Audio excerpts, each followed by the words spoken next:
Pessoal, muito obrigado pela presença de todos vocês. Estamos muito felizes aqui em estar com vocês nesse painel. Agradecer a presença da Adriana, que topou também o convite de contar um pouco aqui como tem sido a adoção de IA dentro do escritório. Vou deixar ela se apresentar um pouquinho, mas falando um pouco de mim, para quem não me conhece, sou o Rafa, sou um dos cofundadores e CEO da Inspira. A Inspira é uma legal tech que começou com um produto de pesquisa de jurisprudência e hoje a gente resolve, na verdade, outras dores que o advogado de escritório de advocacia full service como Verano e departamentos jurídicos têm, como escrita de peças, revisão de contratos, análise de documentos. Inclusive, a gente está lançando esses produtos para quem quiser nos conhecer no nosso stand logo ali. É o primeiro stand aqui dessa avenida, desse corredor. Fiquei super à vontade para nos visitar, tá? E a ideia aqui desse painel é compartilhar com vocês. A gente trouxe um cliente nosso, muito parceiro, um dos nossos primeiros clientes, inclusive, que ajudou a gente a construir o produto, para contar um pouco da experiência. A Adriana vai trazer um pouco da experiência dela, do escritório, de como tem sido a adoção na prática da nossa ferramenta e de outras ferramentas de inteligência artificial também. Vou deixar ela se apresentar aqui e depois a gente continua o nosso painel. Obrigado, Adriana. Boa, valeu, Rafa. Bom dia, pessoal. Um prazer enorme estar aqui. Eu sou a Adriana Rolo, sócia do Verano, da área de propriedade intelectual e proteção de dados. Eu sou muito entusiasta de tecnologia, sempre gostei de testar ferramentas. Eu acho que as ferramentas estão aí para nos ajudar. Então, eu sou heavy user e early adopter, né, que são o que a gente costuma ouvir bastante aí no mercado sobre a adoção de novas tecnologias. Eu acho que a IA veio realmente mudar a forma como a gente trabalha. Então, ou a gente adota, sim ou sim. A diferença vai ser o tempo, realmente, que a gente vai levar para fazer essa sedimentação cultural nos escritórios, né, nos departamentos jurídicos em relação à tecnologia. Estou super feliz de estar aqui. A gente é super fã da Inspira, a gente acompanha eles aí desde o princípio, né? É um produto muito bacana que a gente recomenda também. Vale a pena vocês visitarem o stand, marca um papo com o Rafa, porque ajuda muito no dia a dia do trabalho nosso no escritório. Muito obrigado. Como que a gente está pensando aqui em continuar, pessoal? Só para vocês saberem a dinâmica. A gente vai fazer um bate-bola aqui nós dois. A gente tem algumas perguntas que a gente quer trazer para o papo, para que vocês possam escutar a visão da Adriana sobre essas dúvidas, inclusive, que a gente coletou antes, tá? A gente já vai colocar aqui na tela, inclusive, um QR Code para que vocês possam mandar as perguntas de vocês. Então, mais para o final aqui do nosso tempo, eu estou acompanhando aqui no celular as perguntas que vocês estão mandando. Eu vou conseguir também selecionar algumas, não vai dar tempo de responder todas, mas a gente quer muito ouvir também um pouco das dores de vocês, para que vocês possam pegar a percepção da Adriana sobre o que vocês estão vivendo, tá bom? Para começar, Adri, o que eu queria ouvir de você? Como é que você tem sentido no escritório a questão de maturidade na adoção, no sentido de você tem experienciado ou a conversa que vocês têm com os sócios e outras sócios, ou com o time, o seu time e outras áreas do escritório, você tem visto alguma diferença? Você sente que vocês já estão avançados em relação ao mercado de escritório de advocacia como um todo? Como que você está lendo essa situação nesse momento, maio de 2026? Boa, então a gente está num momento de curva ascendente, né? A gente já passou da etapa de curiosidade mesmo em relação à IA, à tecnologia, o que ela pode fazer, para testar e experimentar mesmo, porque a gente tem hoje opções muito boas de mercado, né? Eu trabalhei recentemente num escritório boutique e hoje eu estou no Verano, mas eu já tinha trabalhado no Verano há 7 anos, então eu conheço bastante os dois mundos, né? Escritório pequeno, né? Escritório menor, mais boutique, e escritório full service, big law. Ao mesmo tempo que a gente vê nos escritórios pequenos uma adoção mais rápida, né? Tudo é mais rápido, tem uma facilidade entre os usuários, entre os advogados, de testar, implementar novas tecnologias, também tem uma dificuldade em trazer ferramentas mais robustas, né? Ou ferramentas que sejam até mais caras, disponíveis no mercado. No Verano, como é um escritório grande, a gente tem a opção, tem a possibilidade de trazer muitas ferramentas e realmente testar em qualidade, em níveis diferentes. Porém, como é um escritório grande, a gente também tem uma adoção mais lenta, né? De fato, é um escritório que tem assim, um gap geracional também muito grande, né? A gente tem diversas gerações ali dentro do escritório. Então, ao mesmo tempo que a gente tem pessoas que nasceram com novas tecnologias e têm muita facilidade de adotar, a gente tem sócios já mais velhos que têm uma resistência natural em mudar completamente a forma como está acostumado a trabalhar, né? Então, isso faz com que a adoção tenha um timing próprio. Mas no escritório a gente faz questão de incentivar muito a inovação, a gente tem um departamento de inovação para testar novas tecnologias e trazer para os advogados, para os sócios, novas possibilidades, né, de melhoria, de otimização do nosso trabalho, a gente faz questão de testar e a gente investe muito nessa literacia, né? Porque eu falo que não adianta só adotar pelo hype, você tem que ter um treinamento, você tem que colocar as pessoas para entenderem como aquilo de fato vai impactar positivamente e conseguir fazer um bem bolado ali, né, para que a ferramenta de fato traga essa eficiência que a gente busca, né? Então a gente está num momento, no Veirano e eu vejo no mercado jurídico como um todo, né, de passar um pouco a curiosidade, experimentar novas ferramentas e agora de fato começar a identificar, né, separar o joio do trigo e ver o que de fato é interessante para a gente usar no dia a dia. Muito legal, é algo que a gente tem recebido também como contexto de escritórios até de portes menores, como você falou que você também tem experiência, acho que é um processo que todos estão passando, né, no fim das contas. Vão ter diferenças nesse nível de adoção, como você está comentando, mas uma coisa que eu queria entender, e você de alguma maneira pincelou isso na sua fala, como foi dentro desse contexto de, olha, são muitas pessoas, a gente tem talvez uma variabilidade de interesse, de utilizar, de experimentar. Como foi também o processo decisório, de tomar a decisão de falar assim, vamos montar um comitê para discutir isso, uma área de inovação. Foi algo que precisou envolver muitas pessoas, os sócios e as sócias executaram um papel importante nesse movimento, que a gente sabe que é algo que tem que, de alguma maneira, também ser incentivado pela liderança. Vocês têm sentido isso na prática? Como tem funcionado? Sim, eu acho que é super importante ter um comitê e centralizar, né? Porque a gente começou a perceber que várias pessoas em áreas diferentes estavam testando coisas diferentes, às vezes a gente estava falando com o mesmo player em áreas diferentes, né? Então precisa ter um comitê para centralizar o interesse, né? E as iniciativas que fazem sentido para o escritório como um todo, né? Então a gente vê realmente que tem que ter essa organização. O Veirano montou essa área de inovação para a gente poder trazer novos players e testar com uma consistência, né? Poder oferecer para todas as áreas um teste da ferramenta, ver onde está fazendo sentido, onde não está fazendo sentido. Então a gente super recomenda que tenha assim uma iniciativa integrada dentro dos escritórios e um tempo dedicado mesmo, porque se você for deixar para um sócio, por exemplo, testa aí uma ferramenta e vê como vai ser, né? Aquilo acaba ficando meio solto, a gente precisa de tempo mesmo, de dedicação para o teste, para a eficiência, para dar o feedback, para depois poder implementar. Então, é bom ter pessoas dedicadas a isso para que o projeto dê certo, né? No Veirano, a gente sente muito que a adoção de AI, mais do que uma otimização de trabalho, começa a ser uma exigência dos nossos clientes por eficiência, né? Então, uma exigência de mercado. Por isso que eu falei, ou sim a gente vai adotar. Não é um luxo, né? Não é apenas um conforto ter uma IA para nos ajudar no dia a dia. O nosso cliente está exigindo mais eficiência, então a gente tem que implementar formas de ser mais eficiente no dia a dia. Queria também pegar esse gancho, que bom que você trouxe.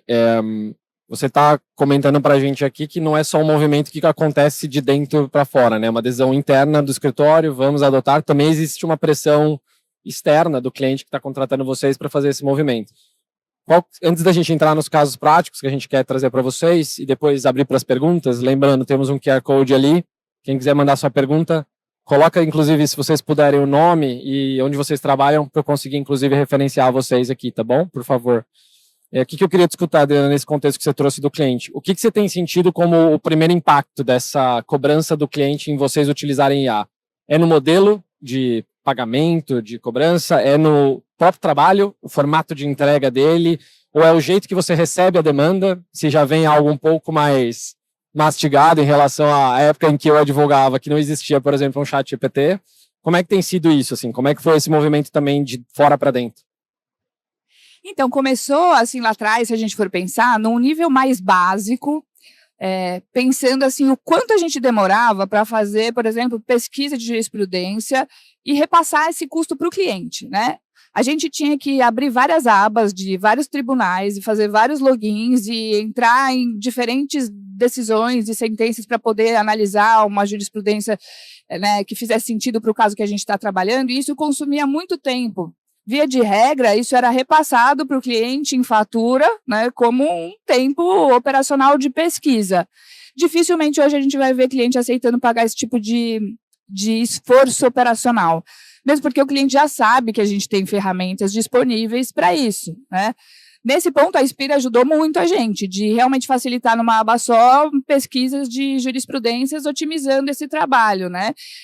Então, cada vez mais o cliente tem ciência de que a gente tem à disposição ferramentas que otimizam o trabalho e ele não vai mais aceitar cobrar por um esforço operacional hercúleo que está sendo feito de uma forma retrógrada, digamos assim. Então, começou um pouco nesse nível. Quando a gente teve o advento de ChatGPT, né, e outras IAs conversacionais, a gente começou a ver o cliente mais sofisticado, né, trazendo ali o contrato já praticamente revisado, falando, olha, é que nem hoje a gente chega no médico já com o diagnóstico, né? É isso, pessoal, cheguei aqui, doutor, já sei tudo que eu tenho, tal, só preciso que você me dê a receita. A gente, como advogado, também está sofrendo um pouco isso, né? Vem um advogado já com um contrato revisado falando, faz sentido isso? E cada vez mais a gente vai estar de frente com um cliente mais sofisticado e que tem ferramentas para ter muito mais conhecimento do que o nosso cliente de 10 anos atrás, que era totalmente perdido e topava pagar, né, por todo o contexto que a gente ia dar para ele, enfim, por todo o trabalho mastigado e por toda a revisão na vírgula de um contrato que hoje ele não quer mais. Então, mudou muito, respondendo a sua pergunta, o que o cliente aceita pagar, como o cliente está nos trazendo novas demandas, né? E, de fato, como a gente vai conseguir responder a ele de forma eficiente e mandar uma invoice que ele vai achar justo e a gente vai manter a parceria, né? Basicamente isso. E você teria algum caso específico, alguma coisa que te veio na cabeça de forma imediata, que você queira compartilhar com eles, onde isso foi fácil de ser visto? Assim, o cliente veio com uma demanda talvez já mais sofisticada e a reação de vocês, o trabalho foi proporcional, talvez, àquela sofisticação, que inclusive é um pouco da proposta de valor do escritório, mas que tem utilizado IA do ponto de vista de, olha, eu vou me acomodar a esse novo pedido usando uma tecnologia que me permita, inclusive, receber essa proposta, aceitar e entregar o trabalho, talvez, no tempo que ele pede, cada vez mais tem uma demanda de velocidade, não só pelo preço. Você tem algum caso que você queira compartilhar com o pessoal? Eu tive 2 casos interessantes que até hoje eu estou maturando um pouco em cima deles para tentar criar novos produtos mesmo com IA dentro do escritório, né? O primeiro deles, de fato, era um cliente, uma startup que tinha uma grande demanda de contratos, né, de contratos com clientes, com fornecedores, mas ele não tinha, obviamente, recurso financeiro para pagar uma revisão completa de cada uma dessas minutas toda vez que vinha. Então, a proposta que ele me fez foi, eu faço a revisão desses contratos com IA e você valida. E aí você vai gastar 20 minutos. Os 20 minutos já era R$500 por contrato que a gente ia validar. Eu pensei muito sobre isso, assim, porque vem algo já pronto da IA, eu nem cheguei a ver o contrato, né? Como que eu vou validar algo em cima, uma minuta que eu nem vi, né? E a minha responsabilidade em cima daquele caso que eu estou validando, né? Falei para ele, olha, talvez dessa forma não funcione, mas a gente pode montar aqui dentro do escritório um hub para eu poder revisar os contratos com a ajuda de uma IA nossa, porque aí eu tenho acesso ao contrato, eu consigo fazer uma leitura na transversal e com a ajuda da IA otimizar esse trabalho. É óbvio que eu fiz algumas ponderações para ele, tinham que ser contratos relativamente simples, né? Contratos que não tinham muito risco, contratos mais de dia a dia, de fornecimento de insumos ou de prestação de serviços, algo que realmente era um trabalho recorrente, que não demandaria um esforço realmente, e a gente conseguiu empacotar dessa forma, né? Eu me senti mais confortável, pelo menos assim, rodar na minha IA, com acesso ao contrato, olhando na transversal, podendo fazer uma validação. Eu não sei se é esse modelo que vai parar de pé, tá, Rafa? É um modelo que para o escritório ainda é puxado trabalhar assim num volume, mas eu sinto que é uma tendência principalmente de startups, né? Assim, que a gente quer atender, que são empresas que a gente aposta e que talvez no futuro sejam um unicórnio e que a gente quer manter uma parceria do começo ao fim, né? Então, em alguns momentos a gente tenta se adaptar. Um outro caso foi sobre precificação, que ainda é uma demanda recorrente de clientes nossos, né? A precificação no mercado jurídico é um tema muito complexo, né? A gente sente que os clientes muitas vezes ficam chateados por conta de imprevisibilidade, bilar por hora ainda é muito difícil para os clientes em time spent, né? A maioria dos clientes quer previsibilidade, quer um valor fixo. E aí eu tive um cliente que era da área de tecnologia que falou, vocês precisam mudar essa forma de precificar, né? Porque isso não faz sentido, vocês têm que adotar uma visão, talvez, de SaaS, com uma precificação por meio de tokens que vai dar uma previsibilidade maior para o cliente. Então, o cliente submete uma demanda, recebe de volta uma previsão de quantos tokens aquele trabalho, aquela consultoria, aquela revisão vai gerar. E a parte super. E isso é legal de trocar com os nossos clientes, né, da área de tecnologia, porque a gente, enquanto escritório, é limitado em ter ideias, né, nesse tipo de escala, né? Não é nosso primeiro tema. A gente está aberto a ouvir. A gente sabe que a precificação é um dilema. E a gente está buscando uma solução para isso. Hoje a gente vive um modelo híbrido nos escritórios, né? Então a gente tem o time spent, né? Que é o tempo corrido, a forma de bilar por hora.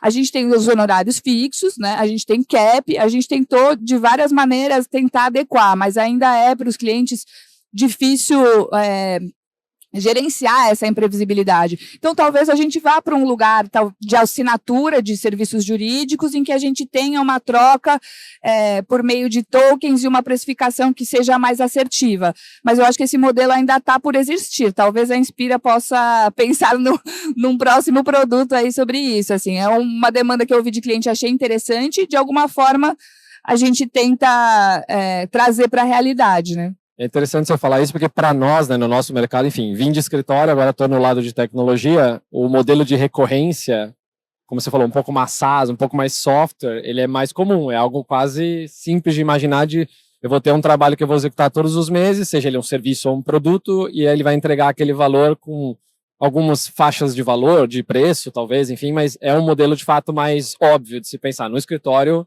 com certeza não, né? É o que você está trazendo.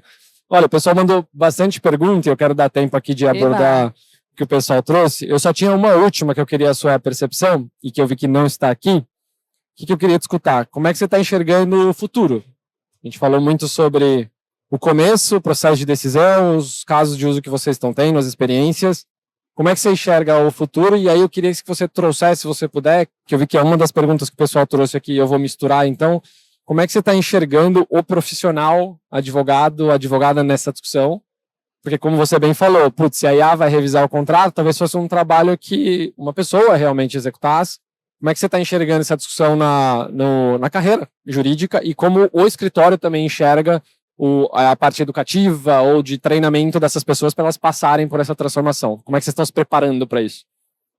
Então, hoje a gente já superou um pouco a questão do uso da IA para pesquisa, né, para organização do dia a dia. Eu acho que isso está colocado já, né? Eu acho que já é a forma como todo mundo está usando ou testando, né?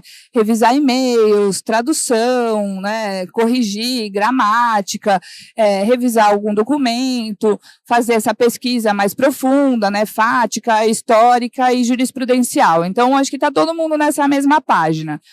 A evolução disso vai vir com uma penetração muito maior da IA no nosso dia a dia e no atendimento ao cliente. Uma demanda que a gente tem constantemente no escritório e que eu sinto que é uma dor dos clientes é que, por exemplo, às vezes chega um cliente para a área de propriedade intelectual, vai ser atendido por mim, que sou a sócia da área. o cliente vai me explicar a história dele, o produto dele, vai vir com a demanda. Daqui a alguns meses, ele vai ter uma demanda trabalhista, e aí ele vai para a sócia trabalhista e ele vai ter que reexplicar a história dele, o produto, enfim.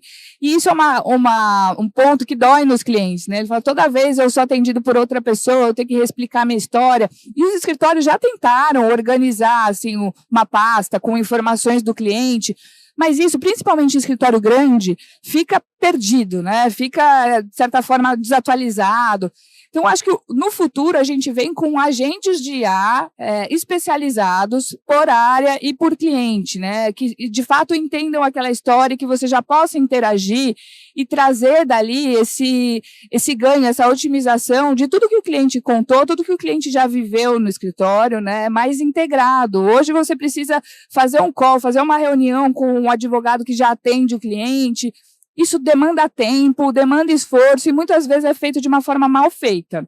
Então, o futuro vai ser essa integração, né, das demandas de um cliente, a organização da vida do cliente ali dentro de um agente que a gente possa confiar, interagir, enfim, trazer para nós melhor toda essa parte que a gente tem, né, de histórico do cliente. Eu acho que isso ainda é uma demanda forte.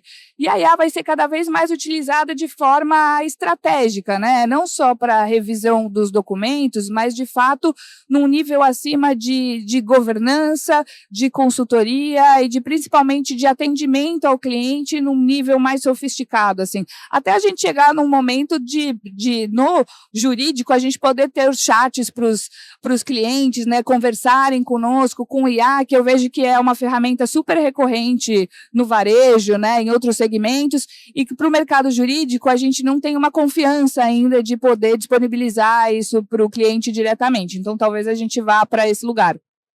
Sua resposta me trouxe muito às nossas conversas. Vocês ajudaram a gente, inclusive, a incubar o produto lá em 22. Dá para perceber como vocês já tinham, como escritório, um olhar mais vanguardista sobre isso. Porque escutar, de fato, imagina fornecer como produto de um escritório um chat para responder diariamente o cliente. Alguns anos atrás, a gente poderia pensar nisso e falar assim, não, isso jamais vai acontecer. Hoje, acho que já temos cases, né, para falar sobre isso. Vamos aproveitar aqui os nossos 8 minutinhos finais. Eu tenho aqui as perguntas que vocês mandaram. Foram muitas, então eu vou selecionar algumas, talvez, que a gente não tenha abordado ainda. A primeira que eu vou selecionar é uma pergunta que também me interessou, que é a seguinte, Adriana. O pessoal perguntou o seguinte, tem algum lugar do trabalho ou do escritório que vocês ainda não encontraram uma solução que seja satisfatória? E aí, por que eu acho que essa pergunta é legal? Porque a gente costuma falar muito também sobre o que deu certo, né? Você tem algum exemplo que você falou assim, putz, isso ainda não funcionou e eu tenho um sonho de resolver isso? Inclusive, para mim, isso é muito importante porque a gente constrói as soluções a partir dos feedbacks de vocês. Então, acho que é algo muito legal para o pessoal escutar dos casos de uso de vocês que talvez não tenham funcionado também e para a gente também pensar em novas soluções para oferecer para vocês. Eu acho que, como gargalo, esses 2 pontos que eu mencionei, que é o billing, que eu acho que tem muito desgaste ainda com o cliente, de falta de previsibilidade, falta um pouco de... às vezes a gente passa um valor fixo, mas aí a gente debita timesheet por hora, aí chega na hora da fatura, não tem um encontro e não tem uma revisão muito cuidadosa disso, né? Isso acontece na maioria dos escritórios e causa muito estresse, né, para o cliente. Então, talvez, acho que no nível do financeiro do escritório de advocacia, que é muito peculiar, porque tem essa questão dos billing rates, da diferença dos billing rates em dólar, em real, em euro, das faixas, né, de senioridade de quem trabalha. Então, tem uma complexidade ali. Então, talvez se a gente pudesse ter uma solução para fazer uma revisão de fatura diante das conversas que a gente teve e das propostas, eu acho que isso melhoraria tanto a vida do advogado. Eu acho que o advogado perde tanto tempo fazendo essa revisão e muitas vezes causa estresse no cliente. Acho que essa é uma demanda grande. E também essa outra parte da questão da gestão das informações do cliente via um agente de AI especializado. Eu acho que essa também, no momento que a gente tiver isso pronto, pelo menos para mim, vai adiantar muito minha vida. Vai resolver muita coisa, né? Legal, tem uma outra pergunta muito interessante aqui, que é a seguinte. Como é que vocês... Acho que é uma pergunta bem legal, inclusive pensando no contexto da feira, né? Vocês devem estar vendo muitas soluções de inteligência artificial, de tecnologia. A curiosidade que o pessoal da plateia tem aqui é como é que vocês fizeram a escolha das soluções? Como é que foi esse processo de curadoria? Imagino que, inclusive pela marca que o escritório já tem, pelo reconhecimento que o escritório já tem, muitas empresas chegam para falar com vocês, para ofertar soluções. Como funciona também o processo decisório de escolha da ferramenta, dentro dessa, vamos dizer assim, do período de teste que você falou, da experimentação.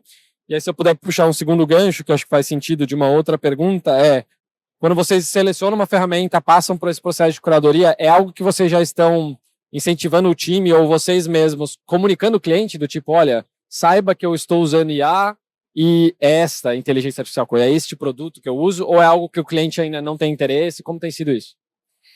O processo de seleção é super cuidadoso, até por isso que a gente montou um comitê para poder gastar esse tempo de fazer as avaliações, fazer os testes e justamente engajar os times, né, nessa etapa em que a gente está conhecendo uma ferramenta nova, né.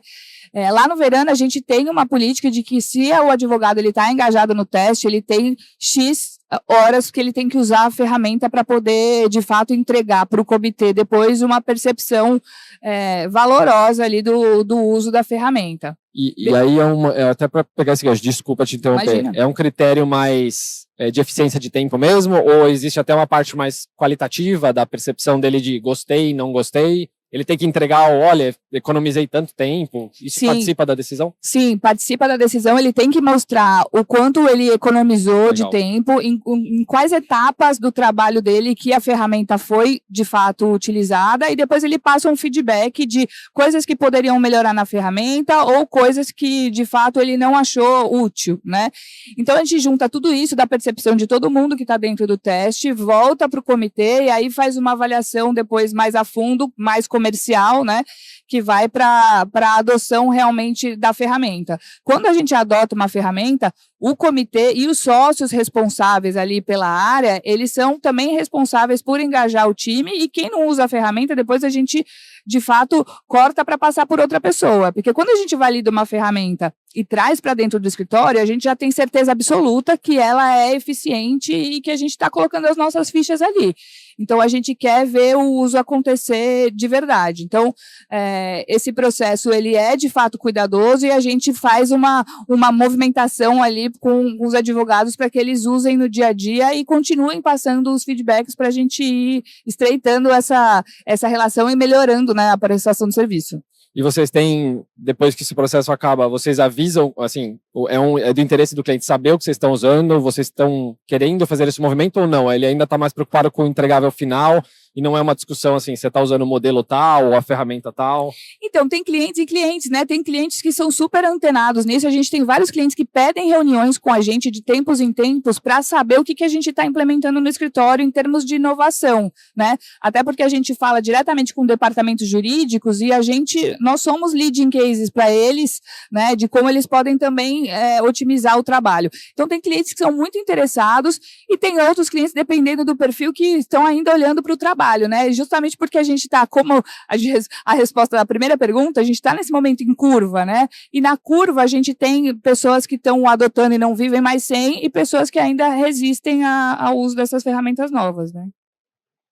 Legal, pessoal. A gente está chegando próximo aqui do tempo que a gente tem. Obrigado por terem colaborado aqui. Para nós, nada mais importante do que escutar o cliente. Por isso a gente optou pelo nosso painel de ter um cliente nosso, um parceiro nosso aqui. Espero que vocês tenham conseguido também aprender um pouco com a experiência do Verano, da Adriana. Obrigado, Adriana, pela transparência, inclusive, pela objetividade. Para pegar o último gancho do nosso último minuto aqui, algumas perguntas foram de o que a Inspira faz, além, por exemplo, da pesquisa de jurisprudência, tá? Vou puxar o gancho aqui do último minuto. A gente até tinha preparado aqui um slide para vocês saberem quais são os novos produtos que a gente está comentando. A gente lançou 3 novos produtos no mês passado, é o chat, o agente e o acervo. Muitos deles servem exatamente para resolver algumas das dores que a Adriana trouxe, até porque foi um processo de co-construção desse produto. A gente escutou o escritório para saber o que eles precisavam construir. Se vocês quiserem mais detalhes, a gente está fazendo demos desses produtos. Nosso time está à disposição de vocês para vocês verem na prática, com calma, tirarem as dúvidas de vocês como isso funciona. Ou mesmo, eu deixo aqui também um QR Code. Isso aqui vai levar vocês para o nosso site. A gente, inclusive, lançou 2 meses atrás uma newsletter, onde a gente fala toda semana sobre movimentos de inteligência artificial no direito. É onde a gente é o nosso contexto, a gente estuda isso todos os dias, a gente respira esse assunto. É um time formado por advogados e advogadas que querem participar dessa discussão e liderar essa transformação. Então, fiquem super à vontade para assinar, para olhar o nosso blog. A gente, inclusive, dentro do blog, recebe clientes para construírem artigos, para vocês também lerem um pouco dessa experiência que a gente teve aqui no painel. Então, fiquem super à vontade. Estamos exatamente nesse corredor aqui, no primeiro stand, à disposição de vocês para mostrar um pouco dos nossos cases. Adriana, muito obrigado de novo por ter topado o convite. Prazer demais, obrigada. Obrigado pela presença de vocês.